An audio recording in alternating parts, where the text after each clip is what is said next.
América do Sul, 15 milhões de anos atrás. Uma criatura monstruosa conhecida como ave do terror é o rei ou rainha das feras nessas terras. A gente olha para elas e vê umas cabeças imensas. Aquilo devia ser uma arma muito poderosa. Pela única vez na história, uma ave é o predador mais importante de um continente inteiro. E então, essa ave do terror viaja 11 mil quilômetros até a América do Norte. Aqui, lobos selvagens e felinos, dentes de sabre dominavam a terra e a gigantesca ave tem uma batalha em suas mãos. Nesse conflito épico, quem vai levar vantagem? As aves do sul ou as feras do norte?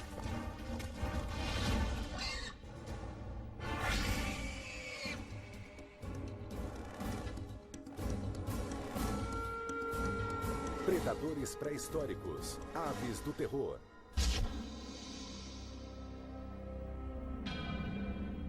Na crônica da vida na Terra, os dinossauros reinaram como os maiores predadores da história.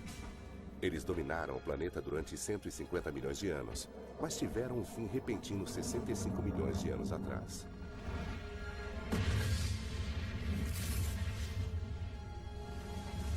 Muitos acreditam que um asteroide ou um cometa tenha destruído os dinossauros completamente. Depois que eles desapareceram, o cargo de predador máximo ficou vago. Os mamíferos se tornariam grandes predadores no resto do planeta, mas na América do Sul as coisas ficaram diferentes. O istmo do Panamá ainda não tinha aparecido e a água rodeava o continente. Neste isolamento, a evolução tomou um rumo estranhamente diferente. O continente era uma ilha gigantesca adornada com savanas abertas e limitada por florestas. Aqui, os mamíferos eram herbívoros dóceis que iam de grandes preguiças a criaturas coraçadas estranhas como o gliptodonte.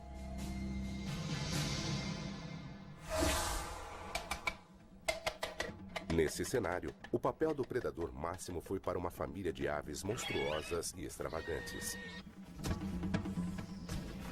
Hoje nós as chamamos de aves do terror e estiveram no domínio durante 58 milhões de anos. Se olharmos para a cabeça, ela é enorme como em todas as aves do terror. Essa ave era capaz de atacar com tal força que, ao atingir a presa, ela possivelmente conseguia matá-la quase que instantaneamente.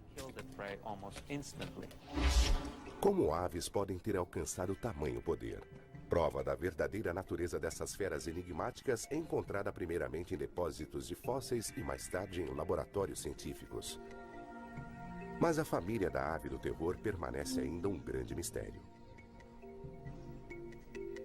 O registro fóssil nos oferece relutantemente pistas para uma investigação ainda em andamento que teve início há mais de 120 anos.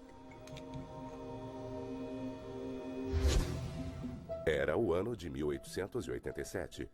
O paleontólogo Florentino Ameghino escreveu sobre um fóssil desenterrado na região da Patagônia, na Argentina. Ele fazia parte de uma maxila sem dentes estranha de um crânio que talvez tivesse 60 centímetros de comprimento. Se é grande assim, pensou Ameghino, então deve pertencer a um mamífero. Com o tempo, com mais descobertas e mais estudos, ele se deu conta de que tinha cometido um engano. Os cientistas levaram mais 4 anos para identificar os grandes predadores como aves. As pistas-chave estavam no centro dos próprios ossos fossilizados. Dr. Luiz Chiappe é um dos especialistas mais importantes do mundo nessas criaturas. Ele estuda as aves do terror no Museu de História Natural de Los Angeles.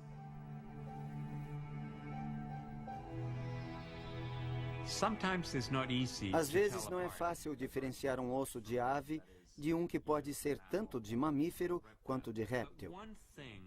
Mas uma coisa que em geral é bastante consistente é que os ossos das aves são ocos e têm paredes finas comparadas com as dos ossos dos mamíferos e répteis. Aqui na minha mão direita tem um osso de crocodilo e dá para ver a diferença.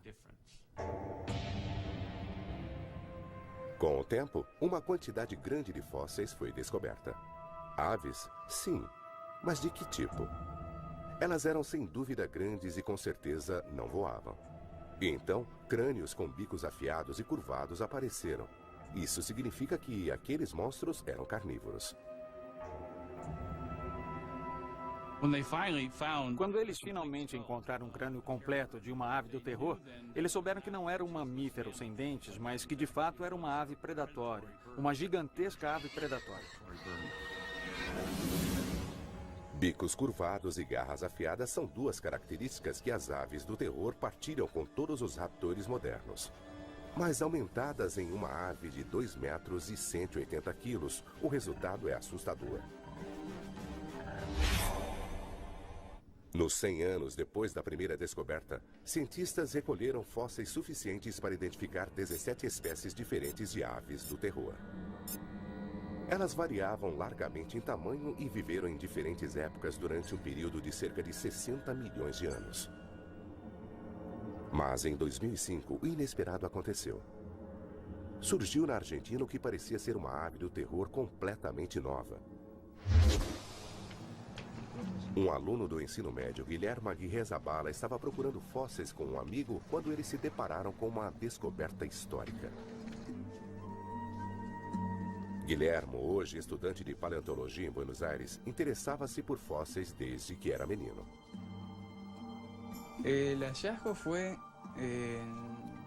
A descoberta aconteceu no verão de 1999. Não lembro a data exata, mas acho que foi em março.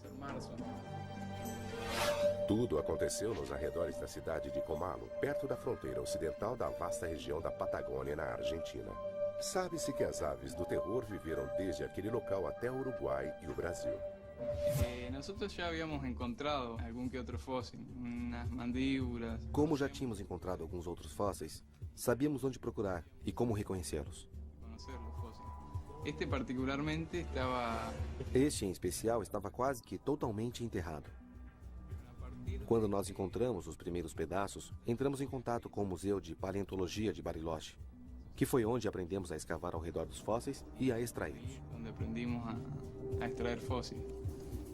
Guilherme e seu amigo guardaram com cuidado sua descoberta e levaram-na até a cidade de Bariloche, a 65 quilômetros de distância. O achado deles foi doado ao pequeno Museu de Paleontologia, onde permaneceu quase que despercebido durante 5 anos. Quando Luiz Chiappe ficou sabendo da descoberta, liderou uma equipe internacional para determinar o lugar da nova espécie na família de aves do terror.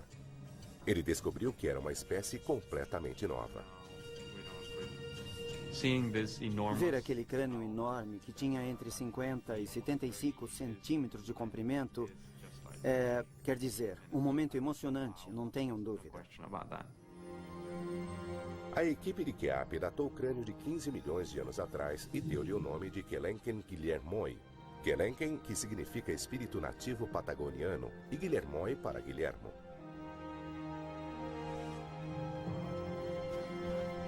O Quelenquen foi uma descoberta espetacular. Era uma espécie nova com uma cabeça diferente de todas as aves da história.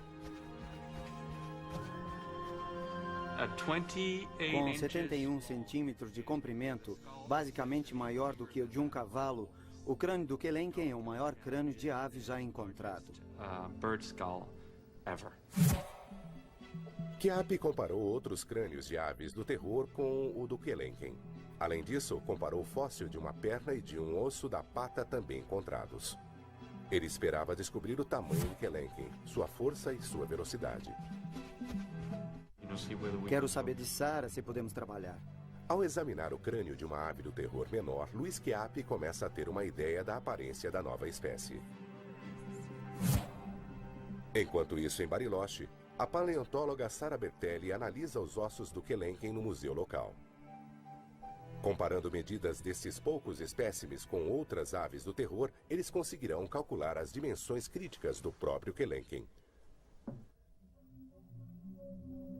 Embora o crânio seja a descoberta mais espetacular, um osso completo da perna também trouxe algumas surpresas.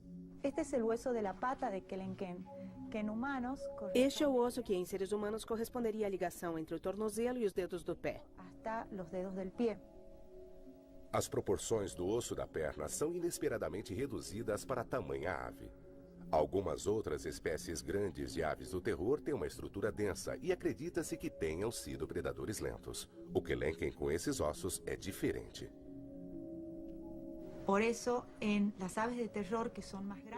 Nas aves do terror maiores e mais pesadas, este osso é curto e resistente. Mas em aves mais rápidas é comprido e delgado. É por isso que achamos que o Kelenken era um corredor rápido.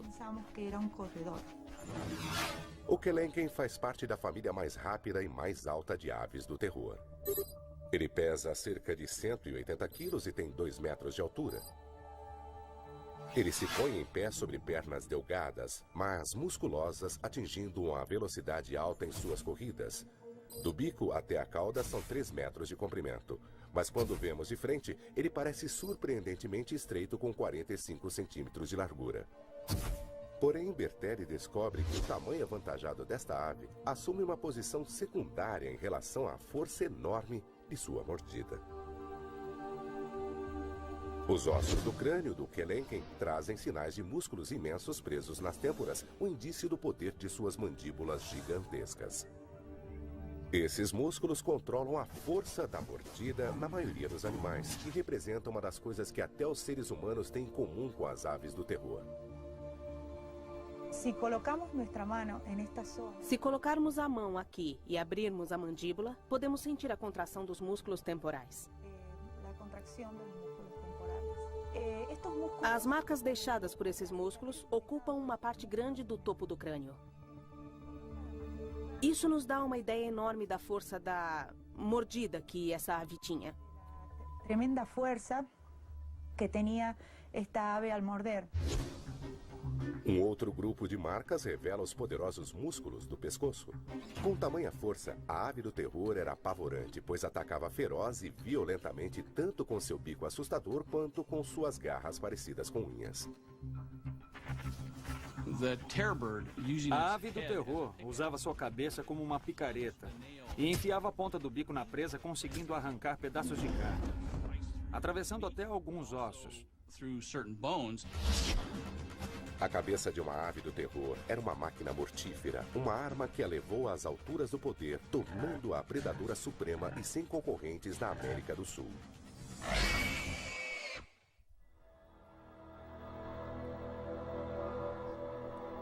A cabeça da ave do terror Kelenken está levando a uma nova pesquisa sobre esses extraordinários predadores.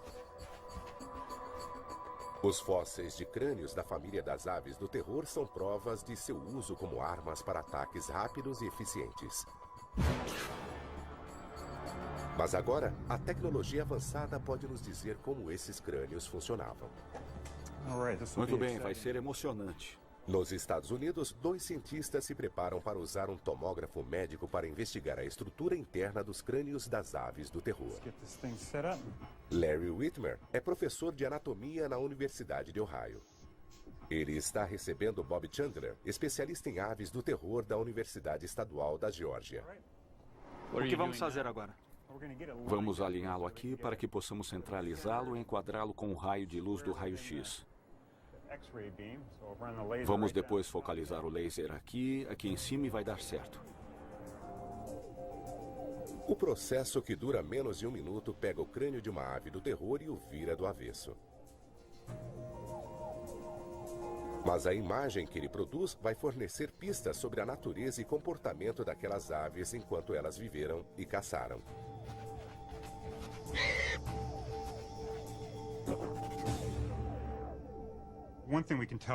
Uma coisa que podemos dizer só olhando para o crânio é que ele é um crânio relativamente muito forte. Podemos ver que esta coluna na frente da órbita do olho é realmente alta e forte. Vemos que esta barra ao longo da linha da face, bem aqui nesta região, também é relativamente alta e espessa, sugerindo que o crânio foi formado para aplicar e suportar esforços relativamente grandes. Esse é um fato que um pacífico herbívoro ou Malodotherium deve ter aprendido por experiência própria quando enfrentou a ave do terror Kelenken. O Malodotherium era uma das presas em potencial do Kelenken, um animal com casco que não tem parentes modernos.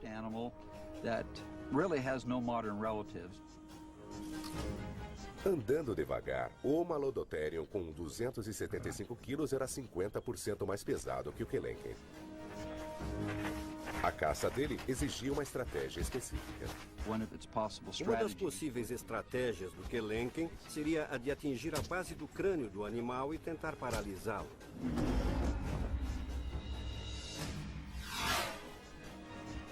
Depois que a presa estava dominada, o bico da ave do terror começava a estraçalhar a carne, um comportamento conhecido entre as aves de rapina ainda hoje. Eu sei. Joe Camp é treinador de animais no sul da Califórnia. Usando um falcão dos dias de hoje, ele demonstra como o bico em forma de gancho afiado é uma ferramenta indispensável para qualquer ave de rapina viva ou extinta. Ele nos dá uma ideia razoável de como o bico funciona. Basicamente, a gente vê que o gancho entra na carne. Nós o vemos fazendo isso meio que dando estocadas e depois o bico inferior vem, corta a carne e a arranca fora. O bico é quase como os nossos incisivos, com o gancho sendo o que seriam os nossos caninos, ou os caninos de um animal. Aqui vai completamente. A tomografia vai além do bico, investiga a fundo o interior da cabeça da ave do terror e obtém resultados inesperados. Uma coisa que a tomografia mostrou foi realmente uma surpresa. Se olharmos no interior por aqui, vemos que dentro do bico existe uma cavidade oca enorme. Isto foi completamente inesperado. Ela é completamente oca, e isto levantou uma questão. Por que será que elas tinham esta estrutura completamente oca? Uma coisa que acho que acontecia é que este bico oco era uma estrutura ressonante. Eles podem ter sido usados para movimentos de mandíbula e fazer um barulho que ressoavam por dentro deste grande espaço oco.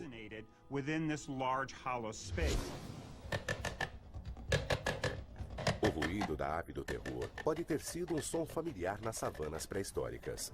Mas qual era a sua finalidade? Um chamado para o acasalamento? Um sinal de alarme? A tomografia não consegue responder essas questões, mas consegue nos mostrar como as aves do terror conseguiam ouvir bem esses sons.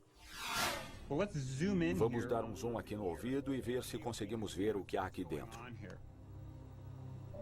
Não sobrou nada de tecido mole da ave do terror, mas o espaço deixado por órgãos como o cérebro e o ouvido interno mostram em detalhes como eles eram. Isto se chama cóclea e é o órgão da audição. O que isto nos mostra é que ela é longa e reta. Seu tamanho avantajado sugere que a ave era capaz de discriminar sons muito bem. E é no ouvido interno que a tomografia revela o sistema crítico de controle da soberba agilidade da ave do terror. O que podemos ver nas aves do terror é uma série de canais finos, longos e delicados. O que isto nos sugere é que ela tinha um senso de equilíbrio muito sofisticado para fazer os movimentos de virada que um predador perseguidor precisa fazer. O que vemos aqui é o equipamento neural que permitia que isso acontecesse. Um pequeno animal lutando para se esconder teve pouca sorte com a ave do terror que lhe tirou pedaços e engoliu-os inteiros. Um exemplo chocante de gratificação instantânea.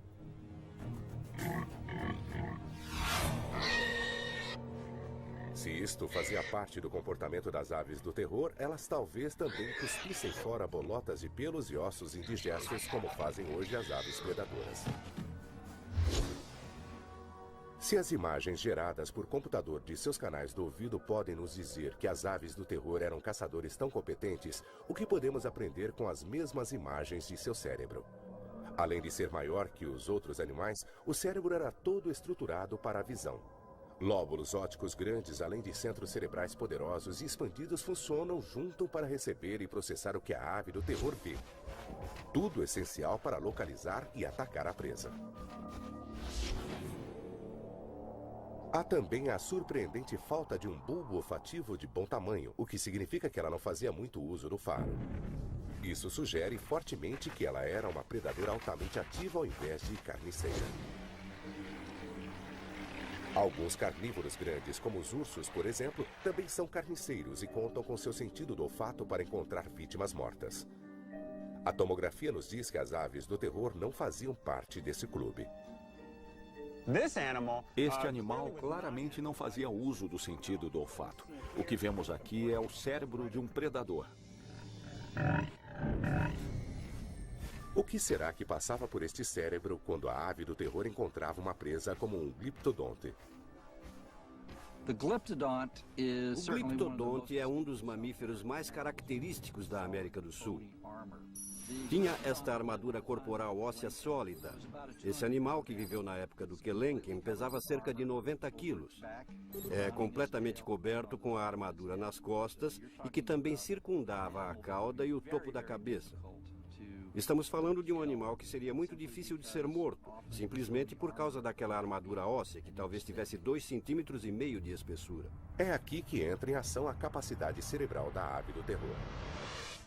Agora, apesar de termos aquela piada que diz que o cérebro das aves é pequeno, este cérebro é, na verdade, relativamente grande, e estes centros mais altos aqui são os córtex cerebrais.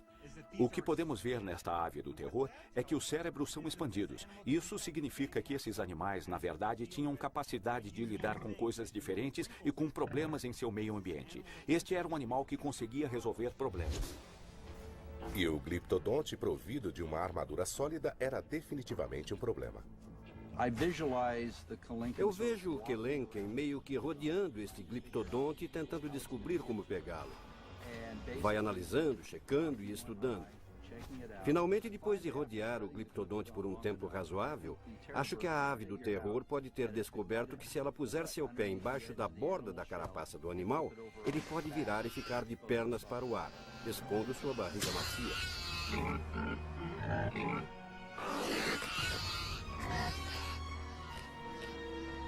A América do Sul era uma cornucópia de presas para o Kelenken e seus parentes. Sendo um predador ativo, uma ave do terror de 200 quilos tinha de comer entre 10 e 15 quilos de comida por dia, e o continente isolado fornecia isso. Para aquelas aves, era um provável jardim do Éden.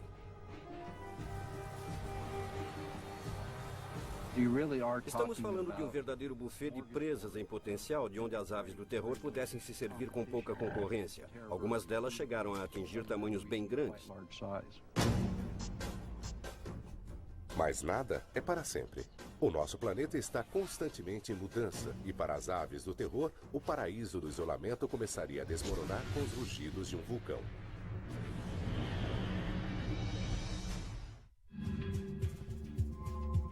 Até 1961, os cientistas achavam que as aves do terror tinham vivido apenas na América do Sul. Mas um pedaço de perna e uma parte de um dedo do pé levantaram uma possibilidade nova e intrigante.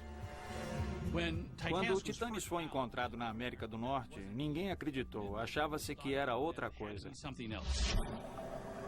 Este vídeo mostra cientistas trabalhando embaixo d'água no Rio Santa Fé, na Flórida, no exato local onde eles encontraram fragmentos de uma criatura identificada como Titanis valeri, a primeira e única ave do terror conhecida na América do Norte.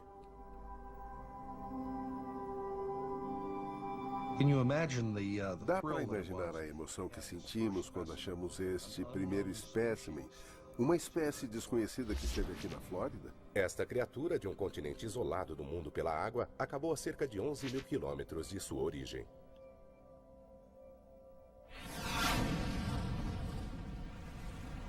Sua estrada foi pavimentada pela lava e cinza dos vulcões da Terra.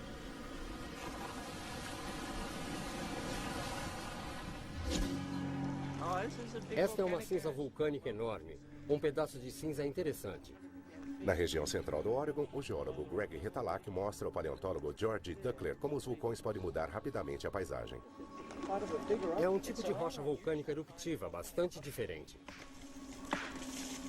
Retalak diz que o depósito no Oregon foi criado por uma erupção antiga no Círculo de Fogo do Pacífico, uma série de mais de 400 vulcões que circundam o Oceano Pacífico desde a Nova Zelândia até o Chile.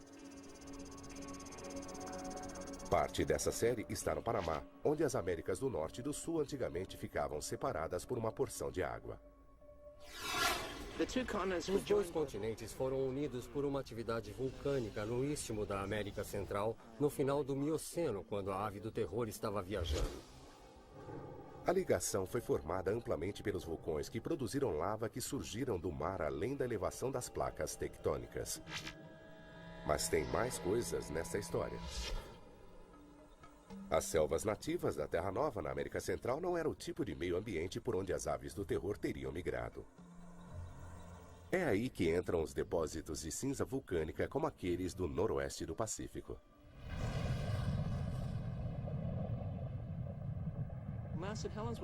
A erupção do Monte St. Helens foi uma desse tipo, mas ela só criou cerca de 1 metro de cinza. Esta criou 33 metros de cinza com 600 graus centígrados. Foi uma erupção muito maior do que a do Monte St. Helens e deve ter criado enormes extensões de campo aberto. O vulcão que criou esse depósito entrou em erupção a 325 quilômetros de distância. A camada grossa de rocha que ele deixou para trás pode ser vista em lugares sobre uma área de 300 mil quilômetros quadrados. As pobres criaturas que estavam no caminho deste fluxo viraram torrada. Tudo. As árvores, os animais, todos os tipos de coisas. Tudo virou torrada. 600 graus centígrados. É pior que um crematório. A que velocidade foi? Eles não conseguiram fugir disso. É a morte sobre rodas. Entre 13 e 5 milhões de anos atrás, erupções parecidas com a do Panamá resultaram no que Retalhak chama de recapeamento instantâneo da Terra, que destruiu selvas e abriu rapidamente os caminhos para que as aves do terror chegassem ao norte. Durante o curto período de tempo em que as plantas vieram e recolonizaram esta paisagem devastada, existiu muito cerrado para criaturas dos cerrados, como as aves do terror, por exemplo. Essas aves encontraram erupções deste tipo e sobreviveram. Ela pode ter migrado através dessa nova terra por 300 ou 500 quilômetros. Os ossos de titanes na Flórida são uma forte mostra de que as aves do terror usaram o istmo do Panamá para migrar para a América do Norte.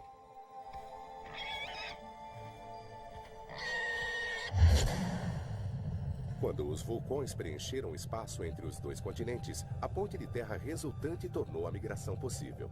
As aves se espalharam pelas savanas conhecidas, agora acessíveis por meio do novo itinerário. Acho que as aves do terror são como muitas outras espécies que, caso o habitat esteja disponível, elas vão ocupá-lo o mais rápido possível. Desde a descoberta em 1961, apenas um punhado de fósseis de aves do terror norte-americanas foram encontrados. Atualmente existem 42 espécimens de titanes na América do Norte. 41 desses espécimens residem aqui no Museu de História Natural da Flórida. Sem um crânio ou qualquer outro fóssil grande, é quase impossível para os especialistas montar uma imagem completa da ave do terror norte-americana. Tudo o que eles têm para trabalhar são fragmentos insuficientes de ossos. Irv Quittmeyer calculou as dimensões-chave para o titanes através da comparação das proporções dos ossos de outras espécies de aves do terror. Por exemplo, ele usou o fragmento da base da perna do titanes para descobrir a extensão total do osso. Quando examinamos este osso, vemos que ele é bastante largo e tal base deve ter sustentado uma haste longa de osso e uma ave alta. A maneira como isso devia funcionar pode ser ilustrada por essas bolas de argila e réguas. Em uma base pequena, isso aqui poderia cair. Então ele precisava de uma base grande para manter tudo no lugar e com uma menor aqui. Então, uma base grande, uma haste longa de osso, uma ave alta. Uma menor com uma haste menor, uma ave menor. O jogo de números de Quittmeyer envolvia a comparação de dimensões de 16 espécies de aves do terror. Ele até investigou a siriema da América do Sul, o parente vivo mais próximo daquela ave. Os cálculos forneceram as dimensões críticas necessárias para construir um esqueleto de metal espetacular de um titanes para o Museu da Flórida. Uma imagem completa da ave do terror.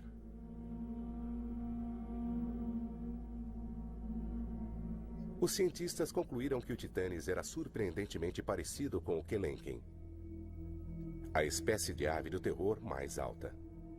Mas o titanes era cerca de 20% mais baixo. O tamanho reduzido pode tê-lo tornado mais rápido e mais ágil. As aves do terror que vieram para o norte fizeram parte do grande intercâmbio americano, uma imensa troca de espécies entre as Américas do Norte e do Sul através do Panamá. A ave do terror precisava de sua velocidade para a nova presa que ele encontraria. Caçar um cavalo veloz deve ter sido um desafio para o Titanes. As aves corredoras mais rápidas atualmente são os avestruzes. Parecidas em forma e tamanho, os avestruzes nos oferecem uma maneira de descobrir como as aves do terror corriam. Algumas aves do terror se parecem muito em termos de proporção dos membros com um avestruz. Por isso não erraríamos se reconstituíssemos a locomoção de uma, tendo como parâmetro a de um avestruz. Já que avestruzes conseguem correr a 50, 60 km com facilidade, não são fáceis de serem capturados para uma demonstração de sua técnica. Então, o biólogo Kevin Middleton convidou o ginasta Henry Holloway para ir ao campus da Universidade da Califórnia, em São Bernardino, para explicar como as criaturas como os avestruzes ou aves do terror conseguem correr tão depressa. Holloway vai mostrar como pernas humanas conseguem funcionar como pernas de avestruz com a ajuda de um equipamento especial. São pernas de pau. Esta é uma estrutura de alumínio, com uma mola de folha de fibra de carbono que vai devolver a força que você aplicar. As pernas vão permitir que Henry corra como um avestruz imitando os tendões longos e flexíveis nas pernas das aves. Mas a anatomia dos ossos também faz parte da equação. Este é o osso da coxa, o joelho, a tíbia e o pé. Em uma ave, o pé seria muito mais comprido. Uma ave corre apoiada nos dedos da pata. Uma pata mais comprida é importante porque dá efeito alavanca maior para os músculos e permite passadas mais largas. Os joelhos visivelmente invertidos em uma ave que corre depressa são, na verdade, os tornozelos do animal. É uma ilustração dramática do comprimento dos ossos dos pés e quanta potência eles fornecem. Vamos lá. Para Henry Holloway, as pernas mecânicas altamente tecnológicas essencialmente alongam seus pés humanos curtos, dando-lhe a capacidade de correr como uma ave do terror. Vai!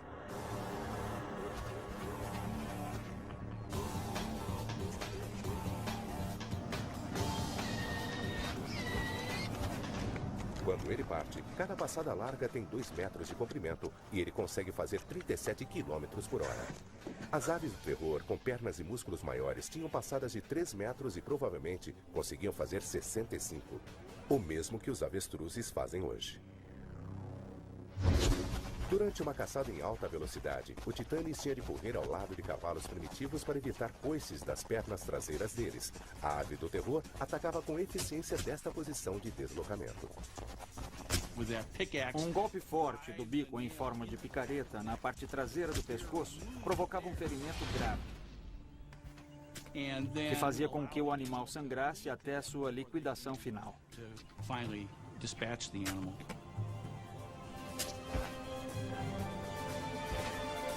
Mas a vida não seria fácil para o Titanes no novo continente. Ele estava prestes a fazer o primeiro contato com os predadores do norte. Eles eram concorrentes novos e destemidos, mas nunca haviam enfrentado o poder de uma ave do terror.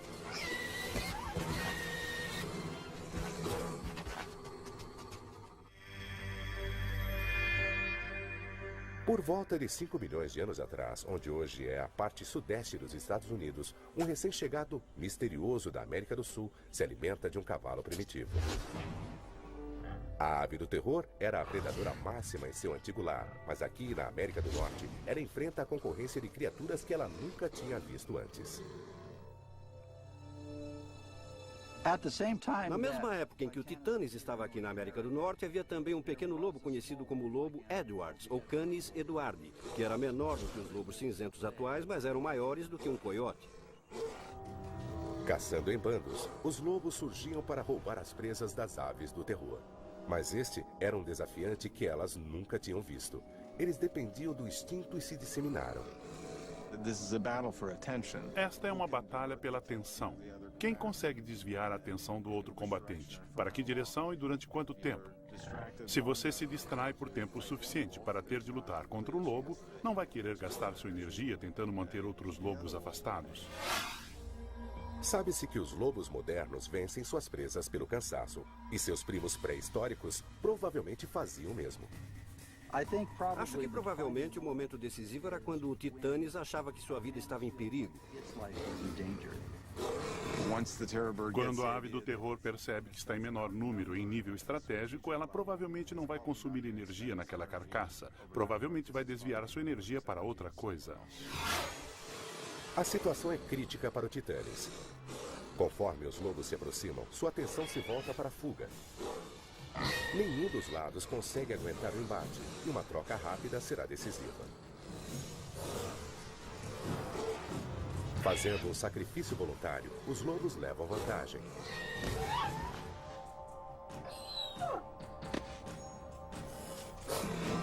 Depois de aprender a lição, a ave do terror se retira, e sua inteligência nativa vai fazer com que mude sua estratégia de caça.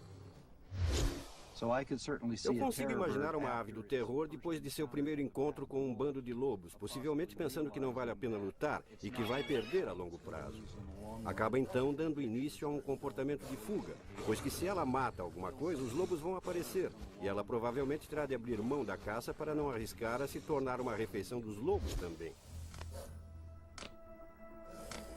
Os predadores também eram um perigo para os ovos das aves do terror. Os cientistas acreditam que eles eram parecidos com ovos de avestruz que são comidos por predadores modernos. No mundo atual, predadores são capazes de espantar os avestruzes para longe de seus ovos. Predadores pré-históricos, entretanto, talvez tivessem de esperar até que o ninho da ave do terror ficasse desprotegido. Se os ovos dessas aves eram iguais aos dos avestruzes, qual seria a sua resistência? Para testar essa hipótese, colocamos uma tábua de madeira sobre um ovo de avestruz e acrescentamos pesos de ferro com 10 quilos cada sobre ela. A tábua concentra todo o peso em um ponto da casca, mas mesmo com essa tensão, o ovo suportou 80 quilos antes de finalmente quebrar-se. Porém, a resistência é ilusória, uma vez que um ovo se quebra facilmente se cair de uma altura de 60 centímetros. Um ovo batendo contra o outro também se quebra. Um lobo Edwards talvez precisasse de apenas um pouco de persistência para quebrar o ovo de uma ave do terror e obter a refeição saborosa guardada ali dentro. Mas o Titanes também enfrentou outros predadores na América do Norte. Entre os mais perigosos estava o Smilodon gracilis, um ancestral menor dos gigantescos felinos dentes de sabre que surgiram na época seguinte. Um encontro entre guepardos e avestruzes pode refletir a maneira como os felinos antigos escapavam das aves do terror adultas. Seus filhotes, por outro lado, já era outra história. Eu consigo visualizar uma ave do terror fêmea com seus filhotes passeando. Um dos filhotes se afasta do grupo. Um felino dente de sabre salta, o agarra e janta um filhote da ave. Não tão depressa. A mamãe ave do terror entra em ação. Se o felino dente de sabre não conseguir escapar, a ave vai assumir uma postura ofensiva e vai usar suas garras para atacar o peito do animal. Mas aqui a ave do terror tem armas melhores. Ela ataca com sua cabeça gigantesca várias vezes. O felino é morto, mas é tarde demais para salvar o desafortunado filhote que jaz ali perto com o pescoço quebrado.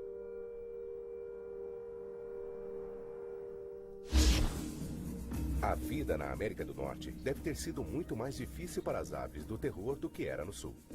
Aqui elas enfrentaram predadores como felinos e lobos destinados a evoluírem e se tornarem as megaferas no futuro. Estes novos concorrentes ameaçaram a existência das aves do terror.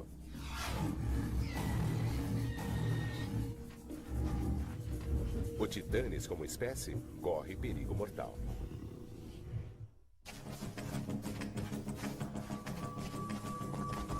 O reinado das aves do terror durou quase 60 milhões de anos. Elas foram predadoras supremas na América do Sul e imigrantes aventureiras no Norte. Sua extinção é um enigma complexo que os cientistas ainda estão tentando desvendar.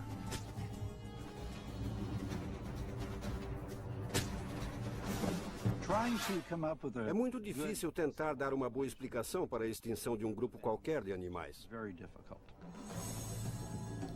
Um fator pode ser o grande intercâmbio americano. A mistura de espécies migrando entre as Américas do Norte e Sul, tornando a vida das aves do terror mais difícil.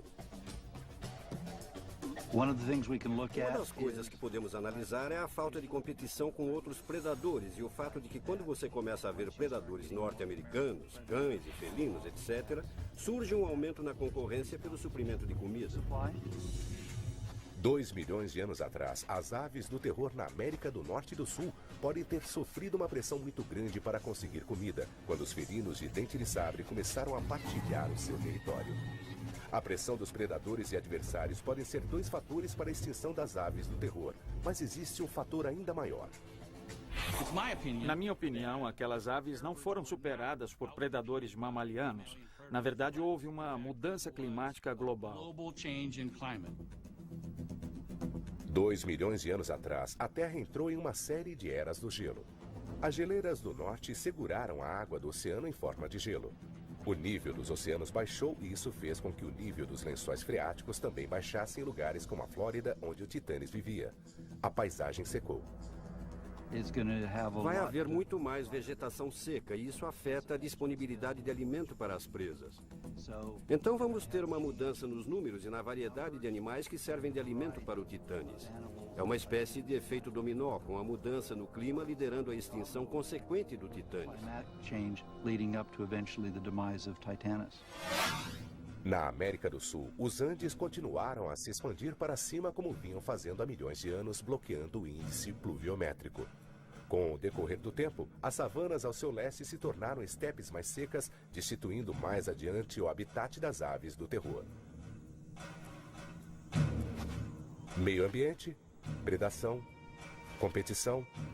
Estes são suspeitos no mistério das aves do terror e o motivo pelo qual seu longo reinado chegou ao fim. Seria apenas um ou uma combinação de todos os 3? Ainda é cedo para ter certeza, mas faz parte do desafio que estamos enfrentando nesta ciência. Conforme desenvolvemos nosso conhecimento sobre esses animais e os compreendemos um pouco melhor. Podemos até chegar à questão principal, que é saber por que eles não estão mais entre nós. O epílogo da história da ave do terror ainda está se revelando nas escavações de fósseis na Flórida. Enquanto se sabe que essas aves grandes vagaram sobre a Terra há milhões de anos, já se considerou possível que os titanes, a última das aves do terror, pode ter vivido há apenas 10 mil anos. Isso significa que ele pode ter tido contato com seres humanos.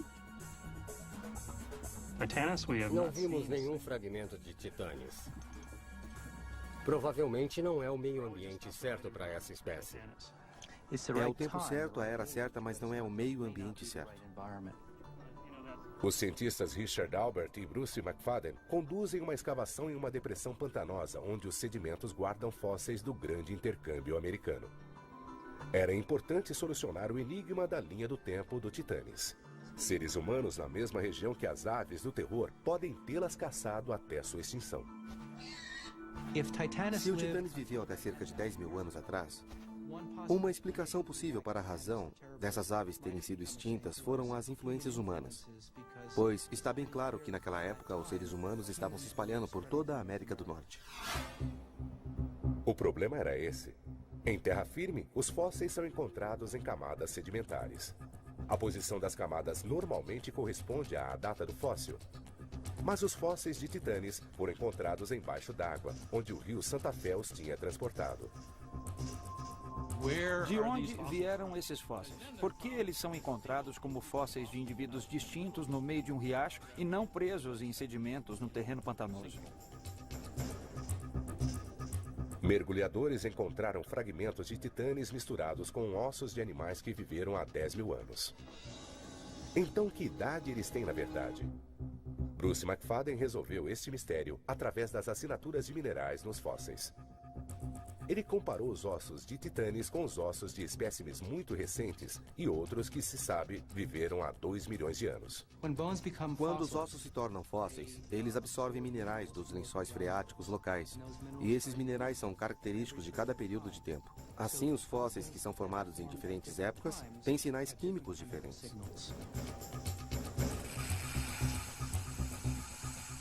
McFadden reuniu pequenas quantidades de pedaços de ossos fossilizados de titanes e as preparou para serem analisadas em um espectrômetro de massa. O resultado lhe deu um perfil claro dos elementos químicos nos ossos das aves do terror, uma prova conclusiva de que elas viveram muito antes do homem antigo ter chegado à América do Norte.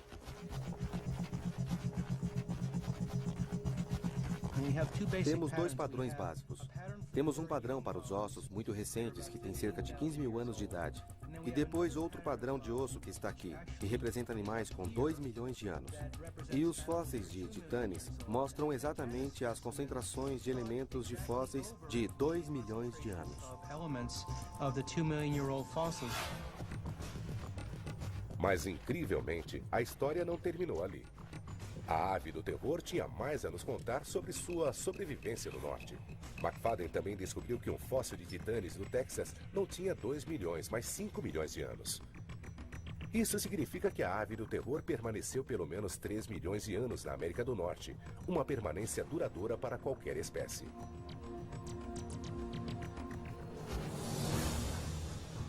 É uma prova notável de adaptação e ajustamento final para esta família espetacular de predadores.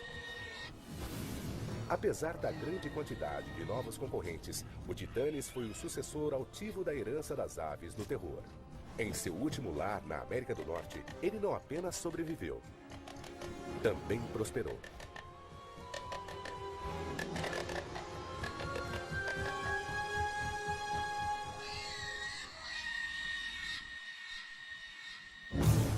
Versão Marshmallow São Paulo.